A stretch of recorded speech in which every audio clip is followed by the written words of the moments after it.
जय माँ काली। हम सभी पर माँ की कृपा हमेशा बनी रहे, मेरी माँ से प्रार्थना है। आज मैं बात करूँगी सवारी के ऊपर, यानी कि सवारी आना और सवारी कौन सी सिद्धि के द्वारा आई है और सवारी आने के बाद जीवन में परेशानियाँ क्यों हैं। इन सारी बातों पर क्लैरिटी डालूँगी और आपके जीवन में ज़रूर काम आएगी, क्योंकि आप भी अगर ये वीडियो देख रहे हैं तो ज़रूर सवारी या फिर सिद्धि से रिलेटेड आपका जीवन है, आप इस दिशा में हैं, तो आपके लिए ये वीडियो बहुत ही ज़्यादा इम्पोर्टेंट होने वाला है। और आने वाला जो समय है नेगेटिविटी से भरा है। 2025 से शुरुआत होगी, इतनी ज़्यादा भयानक नेगेटिविटी आएगी सबके जीवन में, वो परेशानियों से भरा है। तो अभी से हम सतर्क और सावधान रहेंगे तो शायद बच सकते हैं। चलिए जानते हैं सवारी आने के बाद, नहीं सबसे पहले जानेंगे कि सवारी किस सिद्धि को कहते हैं। तो सवारी के रूप में देखिए, देवी देवता और जो माता काली के नाम पे जो सवारियाँ आप देखते होंगे लोगों को, उसमें से 90% झूठी होती है। क्योंकि कोई भी देवी देवता जो उच्च कोटि के देवी देवता हैं वो किसी को भी सवारी रूप में नहीं मिलते हैं। उनकी इतनी एनर्जी जो है वो कोई इंसान, हम जैसे मामूली इंसान झेल ही नहीं सकते। हमारे अंदर वो क्षमता ही नहीं है कि हम किसी भी देवी देवता की सवारी को झेल सकें। तो उसमें से भी 90% में से 90% क्यों कहा मैंने, क्योंकि 10% लोग हैं जिनको कृपा मिलती है भगवान की। उच्च कोटि के जो देवी देवता हैं जैसे माँ काली, शिवजी, महादेव, जो अपने बजरंग बली हैं, उनकी कृपा मिल जाती है, पर सवारी नहीं मिलती है। सवारी मुझे आज तक कोई इतिहास नहीं मिला जिसमें मैंने ये सुना हो कि किसी को सवारी मिली है माँ काली की या फिर उच्च कोटि के जो भी देवी देवता हैं। कहने के लिए लोग कह देते हैं, पर मैं नहीं मानती इसको, पूरी तरह से मैं नकारती हूँ। तो देखिए, माँ काली के अंश स्वरूप में आपको कोई योगिनियों की सवारी, योगिनियाँ जो होती है उनमें से कोई एक योगिनी की सवारी आपको मिल जाएगी जो माँ काली के नाम पर ही वो काम करती है।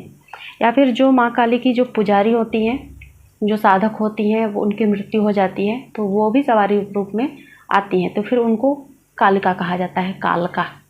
ठीक है, तो इस तरह से आप समझिए। बाकी का देवी देवता का सवारी इतना, मतलब जो भी आप देखते हैं कि झूम झूम कर माता काली के रूप में, नहीं, मैं नहीं मानती बिल्कुल भी। माँ काली की कृपा सबको मिल सकती है, पर सवारी किसी को नहीं मिल सकती। सवारी उसी को कहते हैं, यानी कि माँ जिस पे सवार हैं, यानी कि माँ योगिनियों पे सवार हैं, दूतों पे सवार हैं, गणों पे सवार हैं, उनकी जो सवारी है उस पे सवार हैं, तो वही सवारी होता है। ठीक है, उसके बाद से भूत प्रेत की सवारी होती है। भूत प्रेत, चुड़ैल जो भी हैं नेगेटिविटी, उनकी सवारी आ जाती है। कुल देवी देवता हैं उनकी सवारी होती है। पितृ देवता हैं उनकी सवारी होती है। प्रेतों की भी सवारी होती है। या फिर कुछ ऐसे साधक होते हैं जो साधना के वक्त ही मर गए हैं, वो भी आपके साधना को चुराने के लिए या फिर उनको मोक्ष चाहिए, इसके लिए वो आपके एनर्जी के जरिए, आपके साधना के जरिए वो मतलब अपने आप को पूर्ण करना चाहते हैं, तो वो भी सवारी के रूप में आ सकते हैं। तो इस तरह से सवारियां मिलती हैं सबको। और सवारी आने के बाद, जो मेरा पहला प्रश्न था, आने के बाद लोगों के जीवन में परेशानियां क्यों रहती है। तो देखिए, अगर पॉजिटिव सवारी है, मान लीजिए आपके कुल देवी देवता की सवारी है, तब आपके जीवन में परेशानियां नहीं रहेंगी, क्योंकि वो आपके घर के मेंबर जैसे हैं। आपके पितृ सवारी रूप में आ रहे हैं तो वो भी आपके घर के मेंबर हैं, तो वो आपको परेशान नहीं करेंगे, वो हर जगह आपकी मदद ही करेंगे। लेकिन ये जो भूत प्रेत हैं या फिर मरे हुए जो साधक रूप में जो सवारियाँ मिलती हैं, वो लोग आपको परेशान करते हैं। कुछ साधक ऐसे भी मैंने देखे हैं जो कि साधना करते हुए उनको सवारी मिलने लगी, वो सवारी, उस सवारी को चलाने भी लगे, पर धीरे धीरे उनका शरीर क्षीण होते जाता है, उनको तरह तरह की बीमारियां लगने लग जाती हैं। तो यही होता है, उनकी सारी एनर्जी, उनका सारा तपोबल, जो भी उनके सवारी रूप में जो भी नेगेटिविटी है या फिर जो भी है, जो कुछ भी है, फिर वो शोक करते रहते हैं और इसकी वजह से उनका शरीर पूरी तरह से क्षीण हो जाता है। तो यहाँ पर हमें सावधानी ये रखनी है कि जब भी आप साधना कर रहे हैं, तो अगर आपको सवारियों की अपेक्षा है तो मैं इसमें कोई हस्तक्षेप नहीं कर सकती। आपको चाहिए ही सवारी तो कोई बात नहीं, आप कर सकते हैं। पर मैं ख़ास तौर से उन लोगों को आगाह करने के लिए ये वीडियो बना रही हूँ जो लोग अनजान हैं और जो लोग सिर्फ सिद्धियाँ चाहिए जिनको, यानी कि थर्ड आई पे काम कर रहे हैं, कुंडलिनी जागरण पे काम कर रहे हैं। तो आप सावधान रहें, सतर्क रहें, क्योंकि ये जितनी भी निगेटिविटी जो है सवारियों के रूप में मिलती हैं वो हमारे गुरु के द्वारा ही मिलती है, या फिर हम ढेर सारे मंत्र जाप करते हैं एक साथ में अपने शारीरिक क्षमता से अधिक, या फिर नए नए साधना में उतरे हैं और हमने एकदम पूरा जी जान लगा दिया है मंत्र जाप पे, साधना पे, तो कोई ना कोई निगेटिविटी हमारे पास रहती ही रहती है। आजकल में तो हर एक पर्सन के ऊपर 10 निगेटिविटी सामने रहती है, मतलब घर के आसपास इतने, क्योंकि हमारा पहले का जो शास्त्र विधान था उस हिसाब से किसका क्रियाक्रम वगैरह होता ही नहीं है, तो निगेटिविटी अतिरिक्त ही है। बहुत सारे मर्डर्स, एक्सीडेंट, तो निगेटिविटी तो भरी पड़ी है। तो क्या मैं बोल रही थी, भूल गई।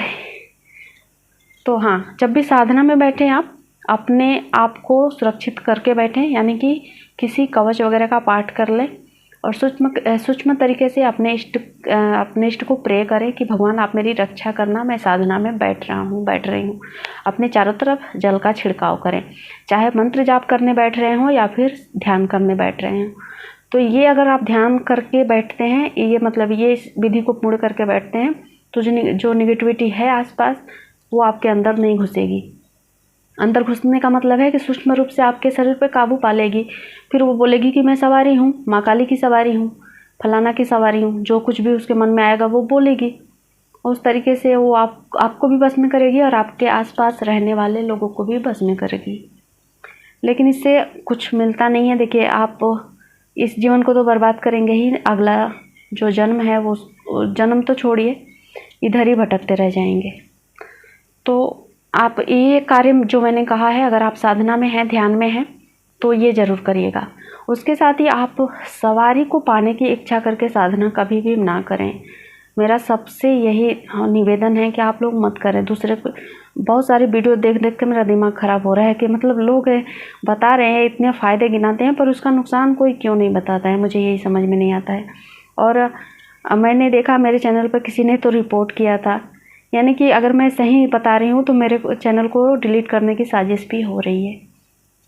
ठीक है, तो आप जब भी साधना कर रहे हैं, ध्यान कर रहे हैं, तो आप अपने स्वार्थ के लिए आप भगवान को बोलें कि भगवान मुझे सुख चाहिए, समृद्धि चाहिए, धन चाहिए, इसमें कोई बुराई नहीं है। आप उसके लिए साधना करें। आप अपनी जो भी इस भौतिक जगत की सुविधाएं हैं उसके लिए कर सकते हैं, वो बहुत ही अच्छा होगा।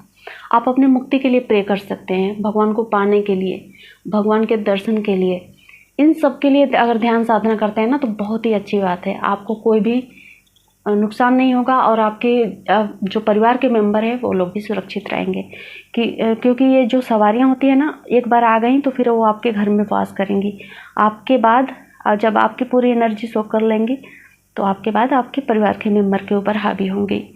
तो इस तरीके से कुछ रहती हैं सवारियों का जो रहता है। उसके साथ ही मैं ये बताना भूल गई कि सवारियां ना कुछ तांत्रिक, या फिर जैसे कि मैंने बताया गुरु के पास अगर बहुत ही शक्तिशाली सिद्धियां हैं उनके पास, तो वो सवारियों को ट्रांसफ़र करते हैं। अगर उनके पास ऐसा लगता है उनको कि हाँ मेरे पास ढेर सारी सवारियां हैं, मैं उसको हैंडल नहीं कर पाऊँगा, तो वो किसी भी शिष्य के साथ ट्रांसफ़र कर देते हैं, शेयर कर देते हैं। तो गुरु भी आप सोच समझ कर बनाएं, कोई ऐसा भक्त गुरु बनाएं, तांत्रिक गुरु ना बनाएं। अब यहाँ पे कोई तांत्रिक भी सुनेगा तो मेरे ऊपर भड़केगा ही। ठीक है, तो इस तरीके से आप साधना में उतरते हैं तो थोड़ी थोड़ी सावधानियाँ रखते हैं तो आपकी साधना सफल रहेगी। आपको ईश्वर की प्राप्ति होगी, ना कि भूत प्रेतों की। जय माँ काली।